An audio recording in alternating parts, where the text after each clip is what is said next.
Alhamdulillah wassalatu wassalamu ala Rasulillah. Rabbi shrah lana sudurana wa yassir lana umurana summa amma ba'd. Tafsir fi qaulihi ta'ala falamma qada Musa al-ajala wa sara bi ahlihi anasa min janibit turi naro. Falamma waffa Nabiullah Musa alaihi salam sahibahu al-muddata asyara sinina wa hiya akmalul muddataini. Falamma waffa, maka ketika memenuhi, siapa yang memenuhi? Nabiullah Musa alaihissalam.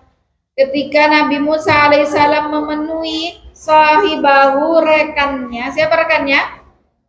Nabi Syuaib alaihissalam. Al-muddah, tempo waktu yang telah disepakati, asyara sinina, selama 10 tahun. Wahia akmalul muddatain, di mana 10 tahun ini adalah bilangan tahun yang sudah lengkap. 8 atau 10 kemarin.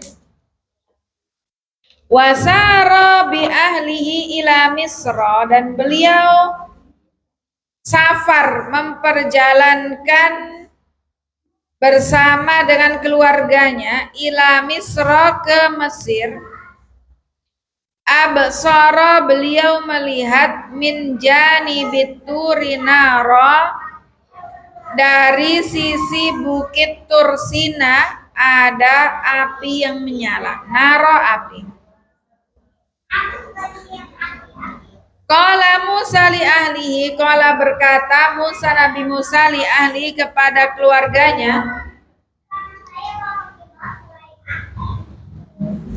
tamahhalu, pelan-pelanlah, wantadhiru, dan tungguhlah, inni absartu naron, aku telah melihat api.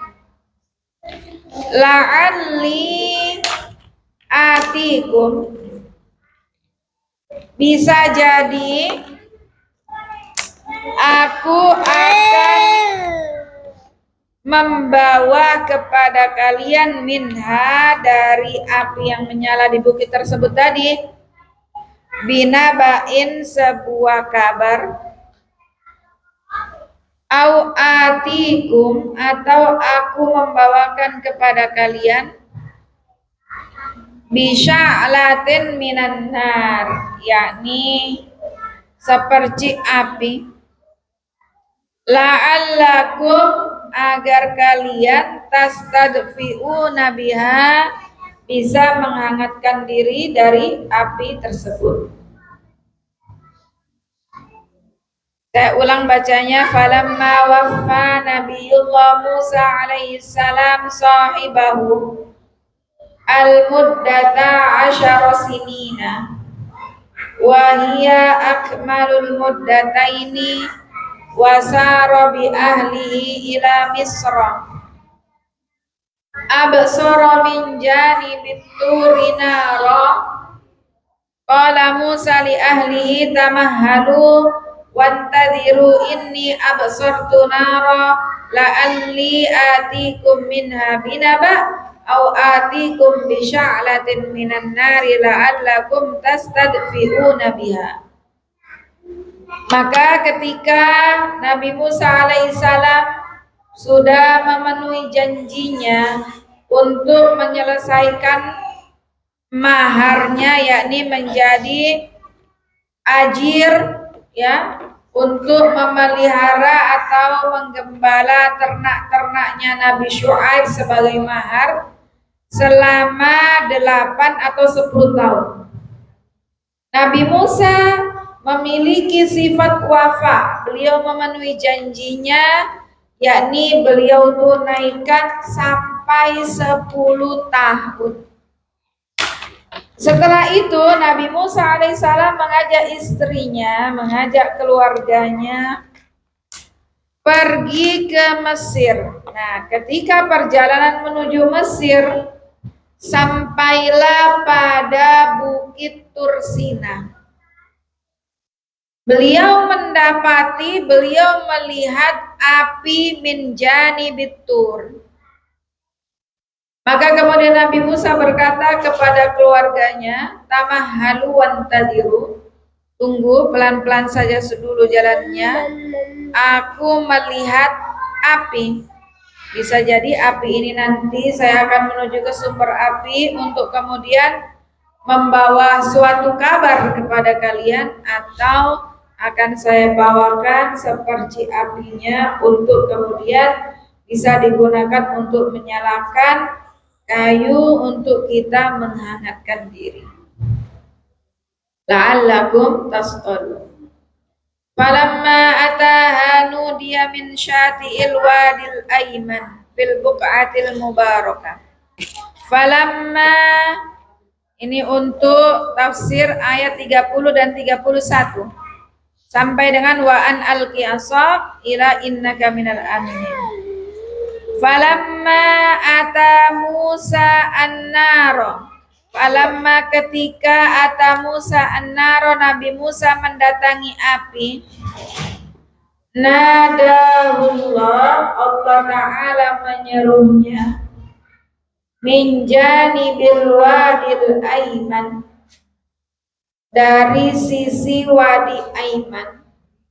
Li Musa, Allah menyeru kepada Nabi Musa, fil buqa'atil mubarakah, di suatu tempat yang penuh berkah, min janibis syajarah, di dekat sebuah pohon. Ayya Musa, wahai Musa, inni anallahu rabbul alamin, sesungguhnya aku adalah Allah, Rabb seluruh alam. Wa an alqi asaq, wa an alqi, dan lemparkanlah wahai Musa, asaka, tongkatmu. Fa alqaha Musa, maka Nabi Musa melemparkan tongkatnya. Fasarat, maka jadilah tongkat tersebut hayatan, seekor ular, tas'a, yang bergerak-gerak.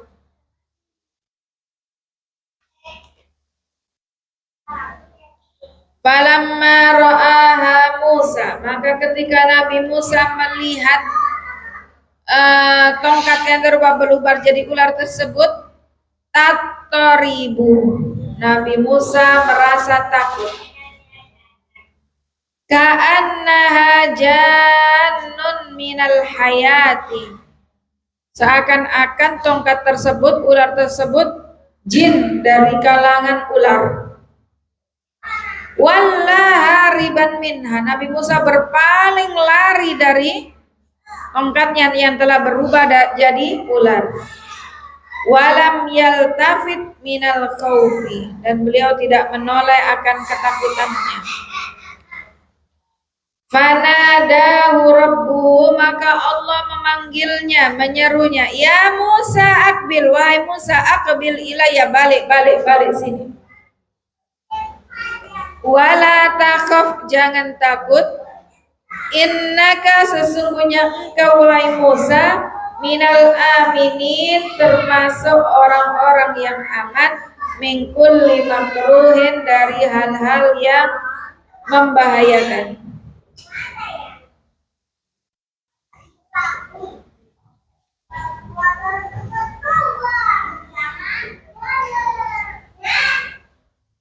Maka dalam ayat 30 dan 31 ini dikisahkan ketika Nabi Musa telah naik ke Bukit Tursina mendatangi api yang beliau lihat, maka Allah Subhanahu wa Ta'ala memanggilnya, wahai Musa. Allah Ta'ala menyerunya dari janibil wadil aiman fil buq'atil mubarakati minasyajarah, dekat dengan sebuah pohon. Allah menyerunya, wahai Musa, sesungguhnya aku adalah Tuhan Rabbul Alamin. Maka kemudian Allah Subhanahu wa taala memerintahkan Nabi Musa untuk melempar tongkatnya. Seketika itu pula Nabi Musa alaihissalam lemparkan tongkat beliau. Dan ternyata tongkat yang dilemparkan tersebut seketika berubah menjadi seekor ular yang bergeliat, bergerak-gerak.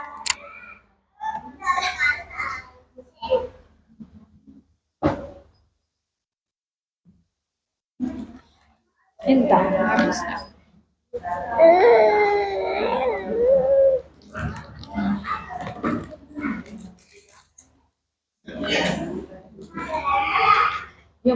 Yumna, ada Yumna.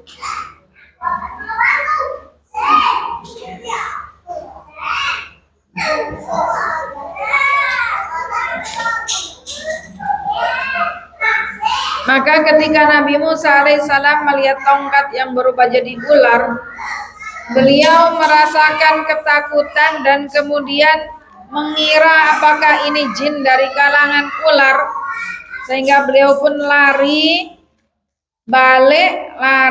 tanpa menoleh. Maka kemudian Allah Subhanahu wa taala menyerunya, "Ya Musa, aqbil ilayya, wahai Musa, kembali kepadaku, sini balik, wala takhaf, dan janganlah takut."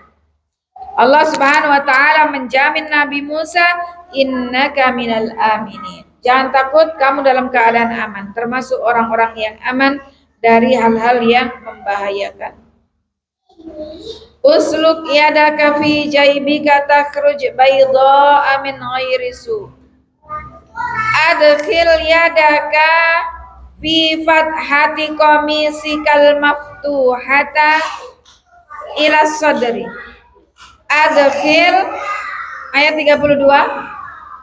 Adkhil, masukkanlah, yadaka, tanganmu, fi fathati qamisikal maftuha, pada apa ini namanya ini? Baju kita yang tempat kita masuk ini apa ini? Apa ini? Lingkaran leher ini loh. Kerah. Masukkan. Ya. Kerah baju, ya. Ila sadr, masukkan tanganmu ke dalam kerah baju ke dada. Wa akhrijha, kemudian keluarkan kembali tanganmu. Takhruj, maka akan keluar baydoa, yang sangat putih, kasalji, seperti salju, tapi min ghairi maradin, bukan karena sakit, wala barosin, bukan juga karena belang. Wadmum ilaika yadaka, kemudian gabungkan kedua tanganmu, ya, lita manna minal khaufi, agar engkau merasa aman dari ketakutan. Fahatanil latani, maka dua hal tersebut tadi, uritukahuma ya Musa, aku tunjukkan kepadamu wahai Musa. Yang pertama apa? Min tahawulil asahayya, dari berubahnya asa, apa asa tadi? Tongkat. Hayya menjadi ular. Hayya itu bahasa Arabnya ular. Makanya itu sih. Hayya, asa tongkat, hayya ular.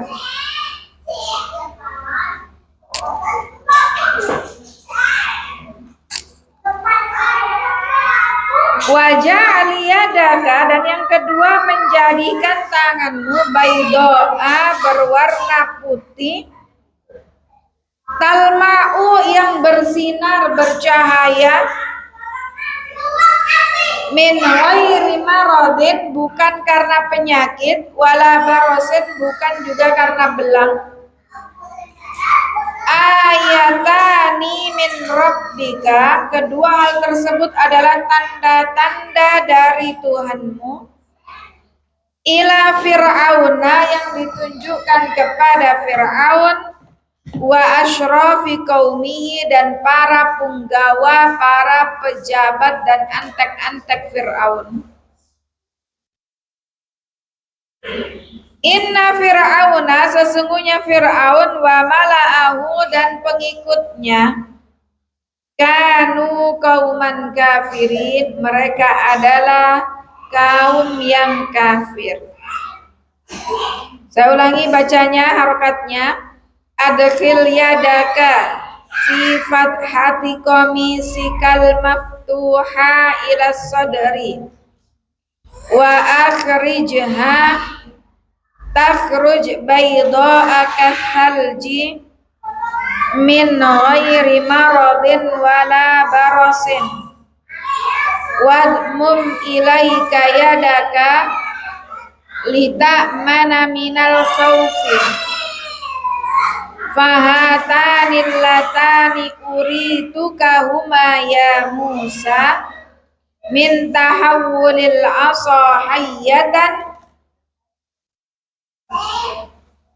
waja'al yadaka bayda'a talma'u min ghairi maradin wala barasin ayatani min rabbika ila fir'auna wa asyrafi qaumihi inna fir'auna wa mala'ahu kanu qauman kafirin. Jadi pada ayat ini Allah Subhanahu wa taala kemudian memerintahkan kepada Nabi Musa alaihissalam untuk memasukkan tangannya lewat kerah bajunya sampai pada dada beliau. Kemudian Nabi Musa diperintahkan untuk mengeluarkan kembali tangannya. Ternyata tangan beliau menjadi putih, sangat bersinar seperti putihnya salju. Tapi putih ini bukan karena sakit, bukan karena belang. Pernah melihat penyakit belang? Penyakit baros. Penyakit baros itu kulit yang dia putih itu loh, putih, bukan kuning, putih kayak salju. Putih tembok, putih nasi, itu penyakit. Belum pernah lihat penyakit belang? Ya, jadi warna kulitnya belang-belang putih, bukan panu, bukan. Ini putih. Ya. Ada tuh Ridin, atanya.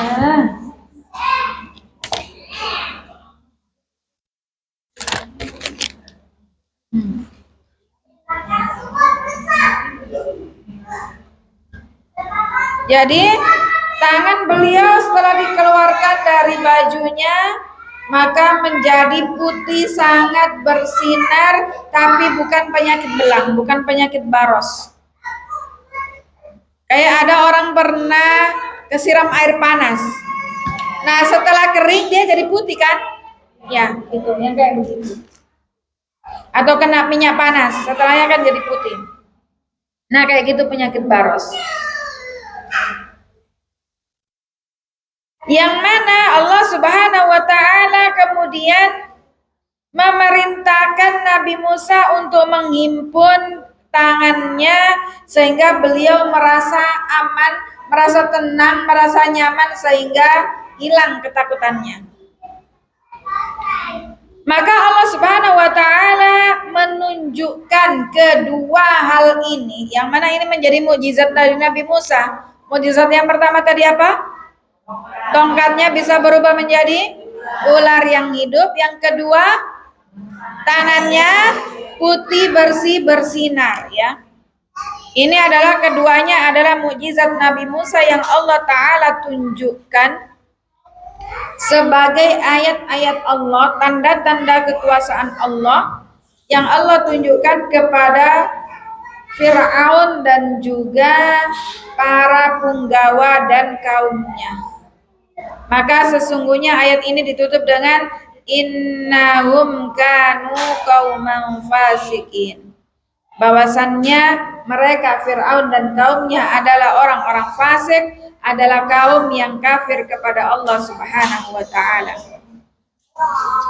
Selanjutnya qala rabbi inni qataltu minhum nafsan fa akhafu ayyaqtulun. Tafsir ayat 33 dan 34, wa akhi Harun huwa afsahu minni lisana fa arsilhu ma'iya rid ayyusaddiquni inni akhafu ayyukadzibun. Qala Musa, Nabi Musa berkata, Rabbi inni qataltu min qaumi fir'auna.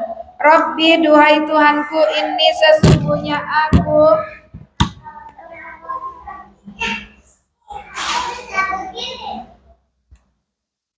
qataltu telah membunuh min qaumi fir'auna dari kaum Fir'aun nafsan satu jiwa. Fa'akhafu maka aku khawatir, aku takut an yaqtuluni mereka akan membunuhku. Wa akhi Harun dan saudara laki-lakiku Harun huwa afsahu minni nutqan, beliau tutur katanya lebih fasih daripada saya. Fa'arsilhu ma'i maka utuslah Harun ini bersama denganku. Aunan sebagai asisten, sebagai orang yang bisa menolong saya. Yusaddiquni dan membenarkan risalah yang akan saya sampaikan ini. Wa yubayyinu lahum dan agar saudaraku Harun ini bisa menjelaskan lahum kepada mereka Fir'aun dan kaumnya anni dariku ma ukhatibuhum bihi apa yang akan saya sampaikan kepada mereka. Ini sesungguhnya aku akhafu takut an yukadzibuni mereka akan mendustakanku fi qauli pada perkataanku lahum kepada mereka. Ini sesungguhnya aku ursiltu telah diutus ilaihim kepada mereka, kepada Fir'aun dan kaumnya.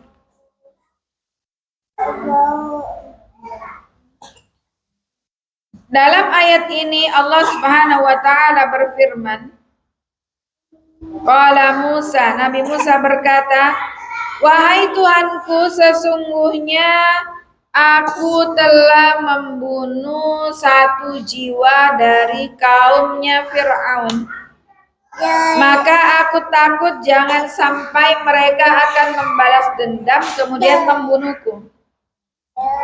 Maka Nabi Musa menyampaikan keinginannya, interupsi kepada Allah Subhanahu wa taala, ya Allah, utuslah juga bersamaku saudariku Harun. Dalam berdakwah ini Nabi Musa minta diasisteni oleh saudaranya Nabi Harun alaihissalam. Beliau memberikan alasan kenapa, karena Nabi Harun ini afsahu minni lisanan. Beliau dalam bertutur kata lisannya itu lebih fasih daripada saya. Maka kemudian Allah Subhanahu wa taala mengutus Nabi Harun untuk membersamai Nabi Musa alaihissalam.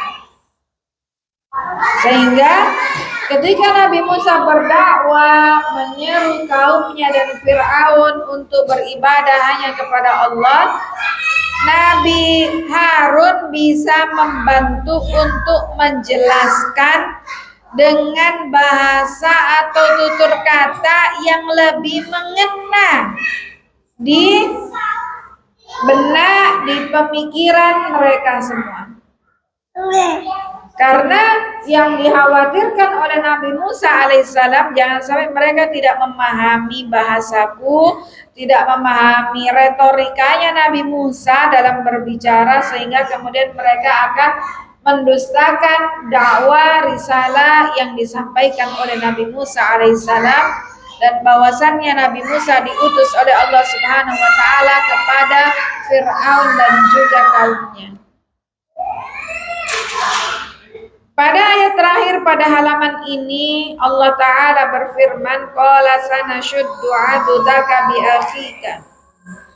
Qala Allah li Musa, Allah berfirman kepada Nabi Musa, sanuqawwika bi akhika. Kami Allah akan menguatkanmu dengan mengirim saudara laki-lakimu. Sanuqawwika bi akhika wa naj'alu lakuma, dan kami jadikan bagi kalian berdua, yakni Nabi Musa dan Nabi Harun, hujjah, sebagai dalil, sebagai hujjah ala Fir'auna, atas Fir'aun, wa qaumihi, dan kaumnya. Gak apa-apa main-main, gak apa-apa, risiko main. Ayo duduk, sudah duduk. Sini, ta'al. Ta'al, Una, ta'al. Alas, ihda. Main lagi sama-sama. Oh iya, adek jangan pukul ya, dek.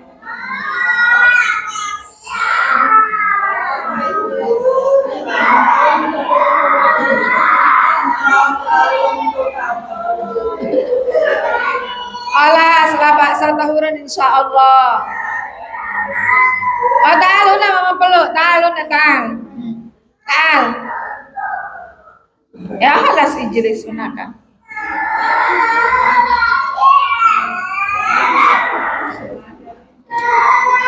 Tayyib. Qala sanashuddu 'adudaka bi akhika, sehingga Allah taala menguatkan Nabi Musa dengan mengirim saudaranya Nabi Harun. Allah taala jadikan wa naj'alu lakuma hujjah, dan kami jadikan kalian berdua hujjah, dalil ala Fir'aun wa qaumihi, atas Fir'aun dan kaumnya, fala yasiluna ilaikuma, sehingga tidak sampai kepada kalian berdua bisu'in, hal-hal yang buruk. Antuma, kalian berdua, ya Musa, wahai Musa wa Harun, wa man amana bikuma, dan orang-orang yang beriman kepada kalian berdua, al-muntasiruna ala fir'auna wa qaumihi, adalah orang-orang yang menang, yang ditolong oleh Allah atas Fir'aun dan kaumnya. Bisa babi ayatina, dengan sebab ayat-ayat kami, wa ma dallat alaihi minal haqqi, dan apa saja berupa kebenaran. Dalam ayat ini Allah Ta'ala menjelaskan bahwasannya Allah mengabulkan permintaan Nabi Musa dengan mengirim Nabi Harun alaihissalam sebagai asisten pendamping membersamai beliau untuk meneguhkan, menguatkan Nabi Musa alaihissalam. Sehingga keduanya ini Allah utus sebagai hujjah, sebagai dalil bagi Fir'aun dan juga kaumnya, agar jangan sampai keduanya mendapati hal-hal yang buruk. Maka kemudian Allah Ta'ala berfirman, antuma, kalian berdua, wahai Musa dan Harun, dan juga orang-orang yang beriman kepada kalian berdua, adalah orang-orang yang Allah Ta'ala berikan kemenangan atas Fir'aun dan juga kaum-kaumnya. Wa man ittaba'akumal ghalibun. Jamaah sekalian, azani Allah wa iyyakum jami'an. Faedah dari ayat-ayat ini yang pertama adalah al-wafa'u bil uqudi sya'nul mu'minin. Yang pertama adalah ciri dari orang mukmin adalah ia menepati janjinya, wafa. Jadi kita seorang mukmin harus memiliki sifat wafa. Wafa itu memenuhi janji, menepati janji, memenuhi amanah, menjalankan amanah dengan baik. Inilah wafa. Sehingga kita sebagai seorang mukmin harus memiliki sifat ini, yakni al-wafa'u bil ahd, al-wafa'u bil wa'di.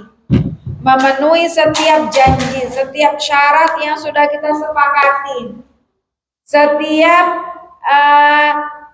amanah atau akad yang sudah kita sepakati bersama.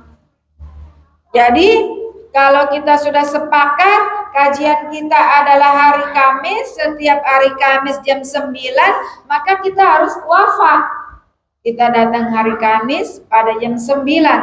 Inilah sifat yang harus dimiliki seorang mukmin. Sebagaimana Nabi Musa alaihissalam wafa, memenuhi janjinya kepada Nabi Syuaib 8 atau 10 tahun, bahkan beliau ikuti yang terbanyak yakni selama 10 tahun. Kemudian yang kedua, taklimullah li Musa sabitun alal haqiqah. Bahwasannya di ayat-ayat ini Allah Subhanahu wa taala berbicara langsung dengan Nabi Musa. Makanya Nabi Musa dijuluki dengan kalimullah, nabi yang diajak bicara langsung sama Allah. Ya. Dan ini adalah yang harus kita yakini oleh Ahlus Sunnah wal Jamaah, bahwasannya Allah bicara langsung dengan Nabi Musa. Karena ada yang menafsirkan bukan bicara langsung dengan Nabi Musa, tapi hanya suara saja, tapi Ahlussunnah wal Jamaah sabit alal haqiqah, bahwasannya Allah Subhanahu wa taala bicara langsung dengan Nabi Musa. Ya, di ayat ini tadi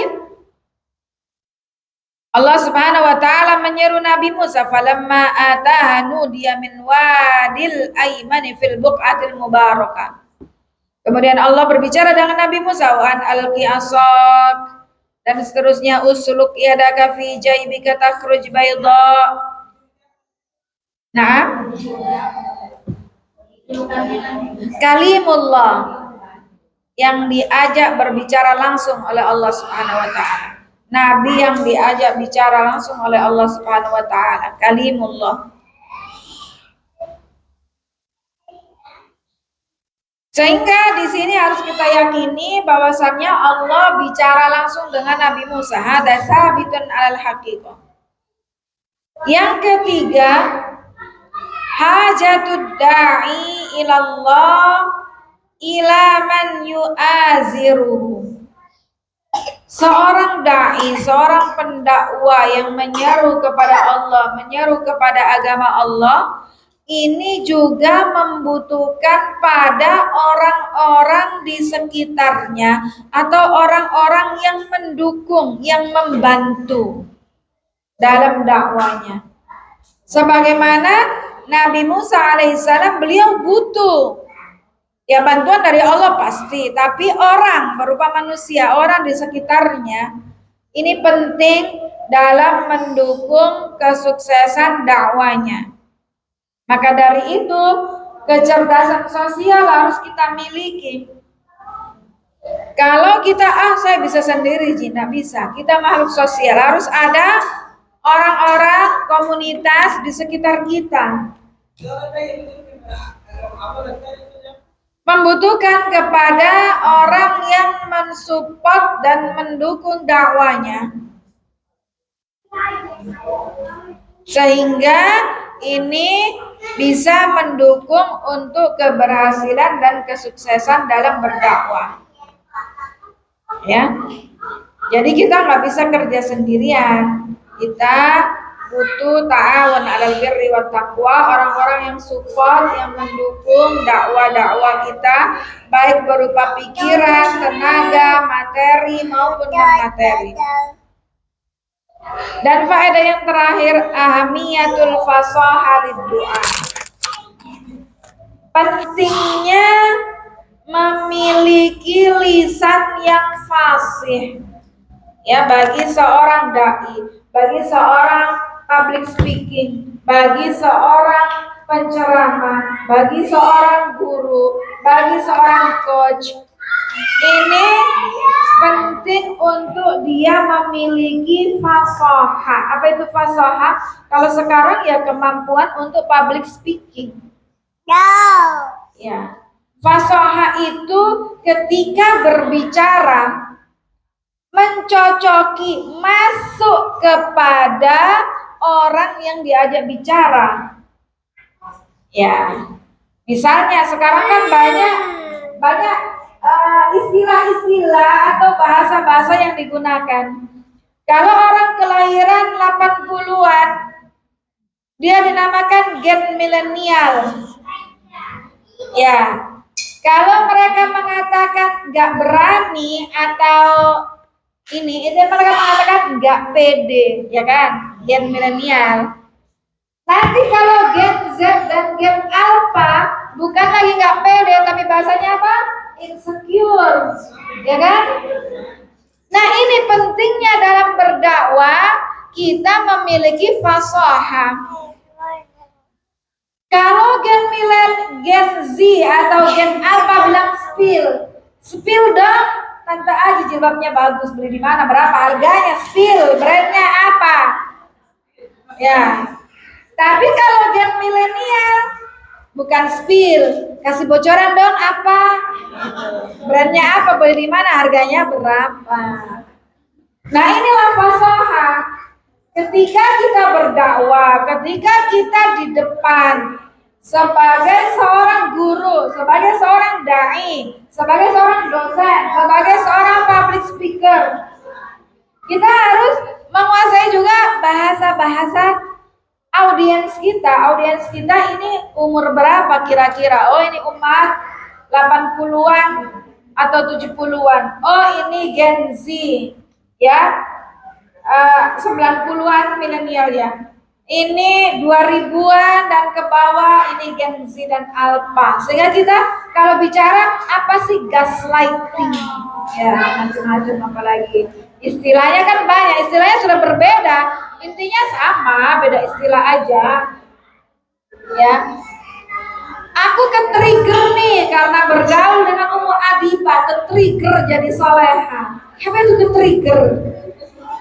Nah, itu bahasanya Gen Z dan Gen Alpha. Kalau Gen kita ya bilangnya aku kepengaruh bagus ya. Kepengaruh gak bagus bergaul dengan Ummu Adibah jadi ikut soleha.